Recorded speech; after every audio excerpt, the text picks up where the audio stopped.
दोस्तों, जैसे जैसे इंसान की उम्र बढ़ती है तो अपनी ज़िंदगी में पढ़ाई, नौकरी, उसके बाद में अगर इंसान सबसे ज़्यादा किसी चीज़ की चाह रखता है तो वो होती है शादी। लेकिन शादी होने के बाद में अगर किसी चीज़ की सबसे ज़्यादा चाह रहती है तो वो होती है औलाद यानी कि संतान।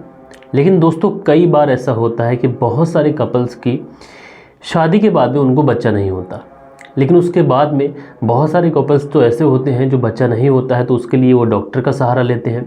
लेकिन आज के ज़माने में आप लोग देखते हैं कि बहुत सारे ऐसे कपल्स होते हैं, अगर किसी को बच्चा नहीं होता है तो उसके लिए वो किसी तांत्रिक या फिर किसी मौलाना या फिर किसी मियाँ इनका सहारा लेते हैं। और दोस्तों, आज की घटना एक ऐसी घटना है जो आप लोग को हैरान कर सकती है, परेशान कर सकती है। दरअसल आज की घटना के अंदर एक पति पत्नी है, एक दंपति जिनकी शादी हो जाती है और शादी होने के बाद लगभग 5 साल तक इनको कोई बच्चा नहीं होता है। और ये बच्चे की चाह में इस कदर अंधे हो जाते हैं कि ये एक तांत्रिक का सहारा लेते हैं। और दोस्तों, जब तांत्रिक का सहारा लेते हैं तो तांत्रिक इस महिला को बहला फुसला कर लगभग 10 दिन तक इस महिला के साथ में दुष्कर्म करता रहता है, इसका रेप करता रहता है। तो दोस्तों, क्या हुआ था इस पूरी घटना के अंदर, इस घटना की परत दर परत, पॉइंट टू पॉइंट मैं आप लोग को बताऊंगा। बस आप लोग इस वीडियो में अंत तक बने रहिएगा। दोस्तों, रात के 10 बज चुके हैं और हाजिर हूं मैं आप लोग के सामने एक और क्राइम की कहानी को लेकर, एक और क्राइम की घटना को लेकर। मैं हूं आप सभी का अपना शावेज़ मलिक। और दोस्तों, बहुत सारे लोगों ने कल के दिन कमेंट्स किए थे, उन सारे लोगों के कमेंट्स जो है वो वीडियो के अंत में मैं अपने व्यूअर्स के साथ में शेयर करूंगा। अगर आप लोग भी कमेंट्स करना चाहते हैं, किसी का बर्थडे है या फिर किसी की सालगिरह या फिर किसी को डेडिकेट करना चाहते हैं, हमारी कहानी के बारे में कुछ कहना चाहते हैं, आप हमारी वीडियोस को कहाँ से देखते हैं, सब आप लोग कमेंट्स में कर दीजिए। और आप लोग के जो भी कमेंट्स रहेंगे कल के दिन में अपने व्यूअर्स के साथ में ज़रूर से ज़रूर शेयर करूंगा। तो चलते हैं दोस्तों, सीधा कहानी का रुख करते हैं। और दोस्तों, आज की जो घटना मैं आप लोग को सुनाने वाला हूँ, आज की जो कहानी मैं आप लोग को सुनाने वाला हूँ, ये कहानी है मध्य प्रदेश से। मध्य प्रदेश का एक शहर है ग्वालियर। और दोस्तों, इसी ग्वालियर में एक थाना पड़ता है, थाना भाटीपुरा। और दोस्तों, थाना भाटीपुरा का ही एक इलाका है अशोक कॉलोनी, और यहीं पर एक परिवार रहता है। इस परिवार में बंटी, जिसकी उम्र लगभग शादी की हो चुकी थी, उसके बाद में इसके जो परिवार वाले हैं वो इसकी शादी करते हैं। और शादी करने के बाद में जो इसकी पत्नी सोनम है वो इसके घर आ जाती है। किसी भी चीज़ की कोई परेशानी नहीं, परिवार में सब कुछ ठीक चलता है। शादी होती है, शादी के बाद में जो भी शादी की रस्में रहती हैं वो सब पूरी हो जाती हैं। और उसके बाद में दोस्तों, इनकी जो ज़िंदगी है वहाँ से चलने लगती है। जो बंटी है ये अपना काम करता रोज़मर्रा का, और अपनी पत्नी को बहुत ही प्यार से ये अपने साथ रखता है। और परिवार में एक तरीके से नई बहू के आ जाने से काफ़ी ज़्यादा खुशियाँ भी थीं।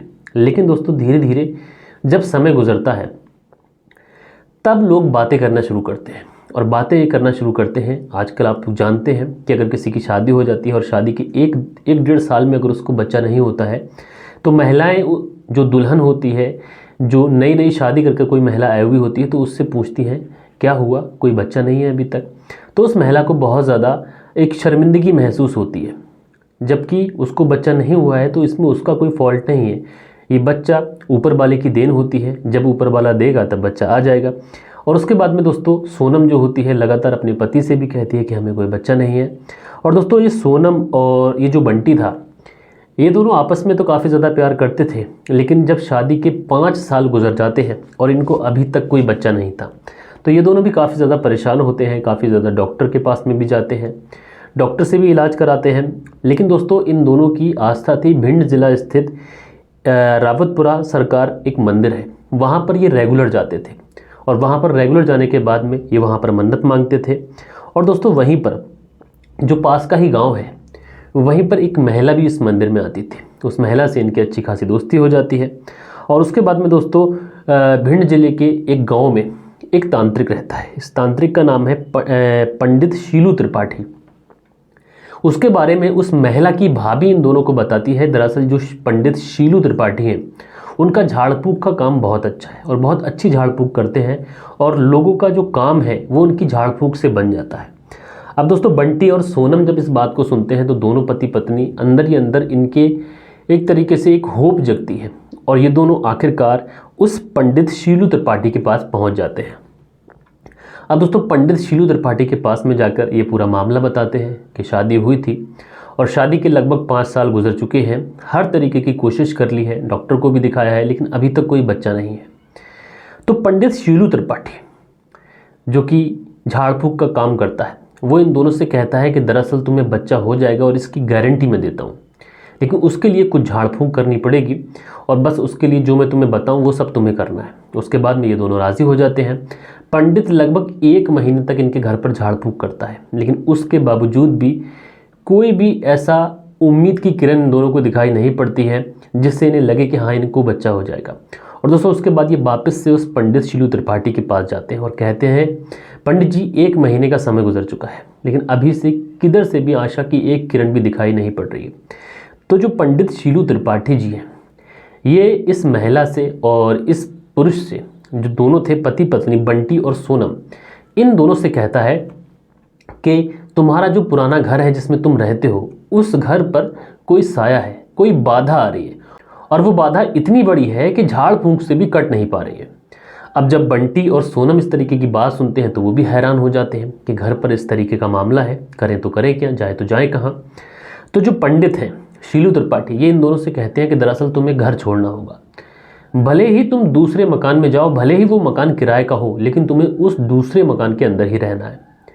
अब ये दोनों अपना घर छोड़ देते हैं, आखिरकार उस किराए के मकान में चले जाते हैं। और उसके बाद में जो पंडित है ये लगातार उस घर में आना शुरू करता है।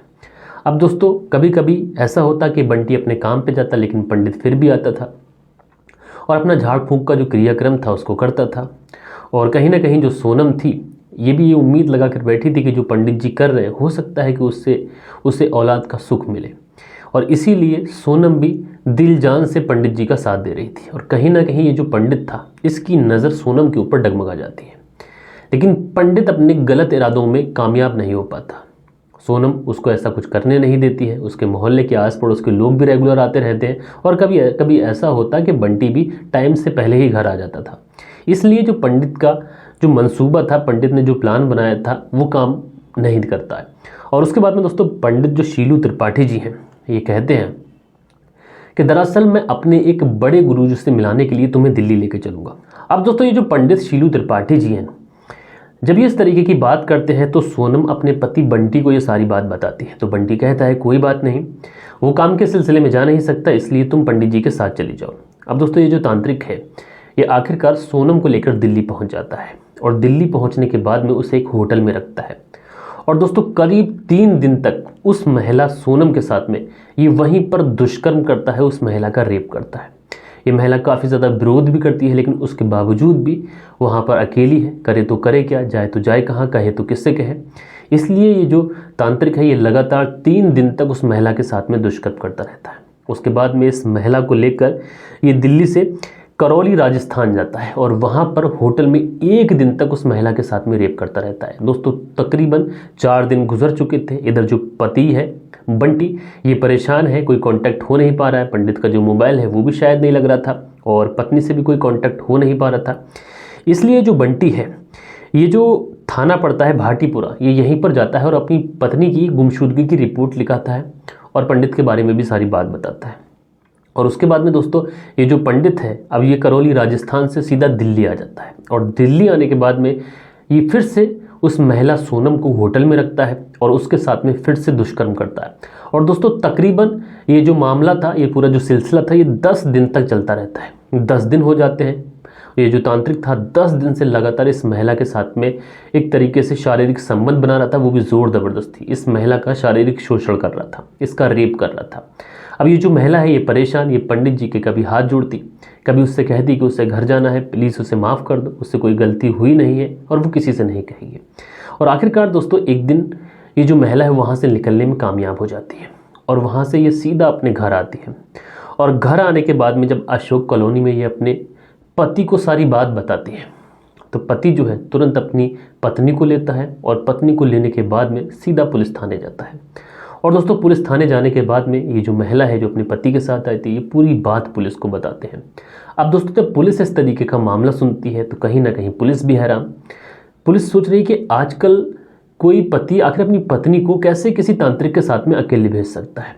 फिर दोस्तों पुलिस इन दोनों की ही तहरीर पर उस तांत्रिक की धरपकड़ करती है, और आखिरकार उस तांत्रिक को गिरफ्तार किया जाता है।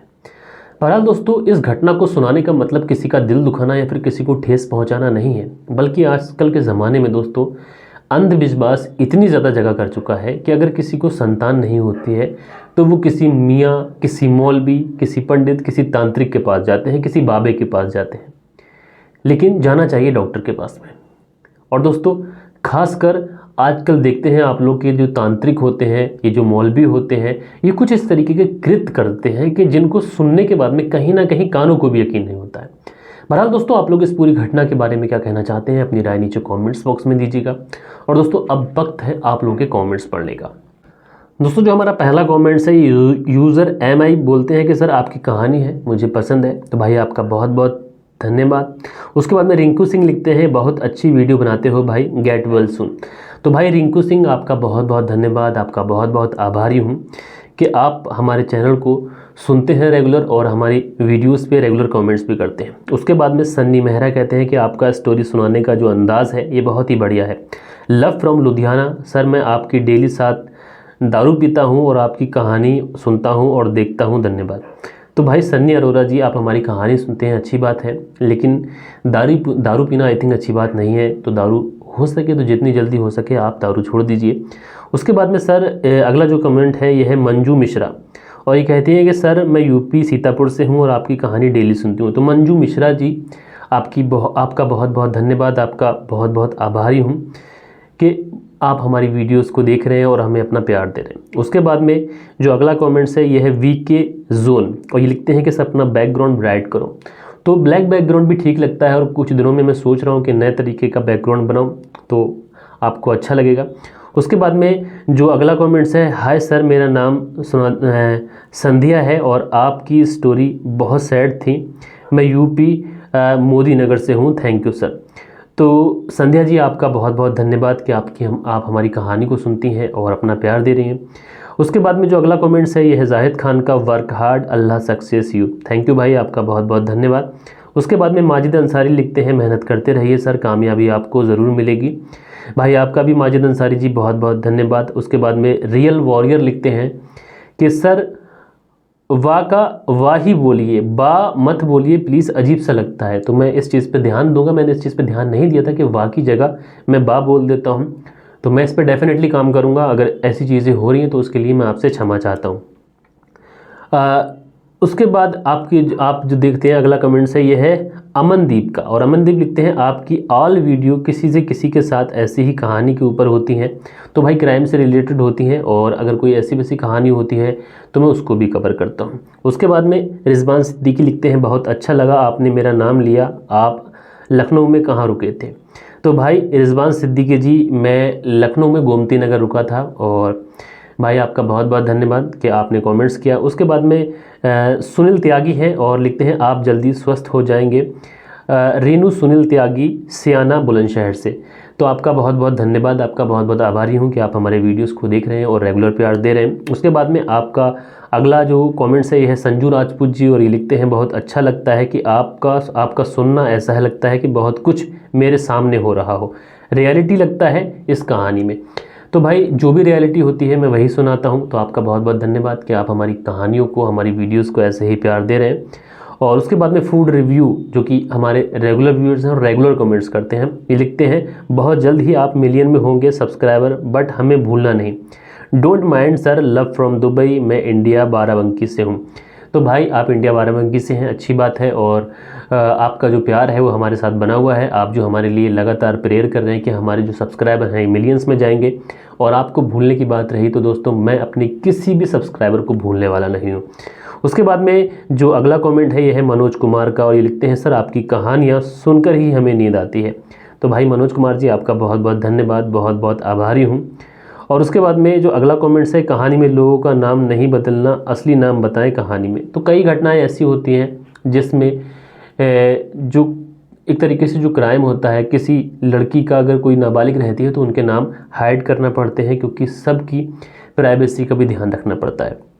उसके बाद में MD सन्नी लिखते हैं बहुत अच्छा लगता है भाई आपको, आपका बोलना, मैं कुवैत से देखता हूं और मैं बिहार से हूं। तो भाई आपका बहुत बहुत धन्यवाद। उसके बाद में जादू लिखते हैं शाहबुद्दीन, और उसके बाद में भाई ने लिखा कि भाई आपको क्या हो गया है, किस चीज़ का ऑपरेशन कराना है। तो भाई मैंने कमेंट्स में भी बताया था आप लोग को मेरे पेट में थोड़ा स्टोन वगैरह हो गया तो उसका ऑपरेशन कराना है। उसके बाद में पूनम सिंह लिखती हैं, आप क्राइम तक वाले एंकर की कॉपी करते हो, अपनी खुद की स्टाइल बनाओ, कॉपी पेस्ट मत करो। तो पूनम सिंह जी, ये मेरा अपना खुद का अंदाज़ है, मैं किसी को भी कॉपी नहीं करता, मेरा बोलने का अंदाज़ ही है ऐसा है, बस मैं किसी को भी कॉपी नहीं करता। और आप क्राइम तक वाले शम्स ताहिर खान सर की बात कर रही हैं, तो आई थिंक अगर आप जाके देखेंगे तो उनके बोलने का अंदाज़ बिल्कुल अलग है और मेरा बोलने का अंदाज़ बिल्कुल अलग है। उसके बाद में राजकुमार लिखते हैं, राजकुमार गुड़गांव हरियाणा से हैं, और सर ये कहानी पहले सुन रखी थी मगर आपने जो डिटेल से सुनाया उसका बहुत अच्छा लगा, बहुत बहुत धन्यवाद। तो भाई आपका बहुत बहुत धन्यवाद। और उसके बाद में इंदिरा बहादुर लिखते हैं उसके बाद में अगला जो कमेंट्स है, जय हिंद जय भारत वंदे मातरम, और भी बहुत सारे लोगों ने कमेंट्स किए हैं। तो भाई आप सभी लोगों का धन्यवाद। और दोस्तों अगर आप लोगों को कहानी से कोई शिकायत है तो वो भी कमेंट्स कर दीजिएगा, आज की कहानी आप लोगों को कैसी लगी वो भी कमेंट्स कर दीजिएगा। मिलते हैं दोस्तों किसी और कहानी में, किसी और सच्ची घटना के साथ कल के दिन। जब तक के लिए अपना ख्याल रखें, परिवार का ख्याल रखें, रिश्तों की अहमियत को समझें, देश का ख्याल रखें। जय हिंद जय भारत।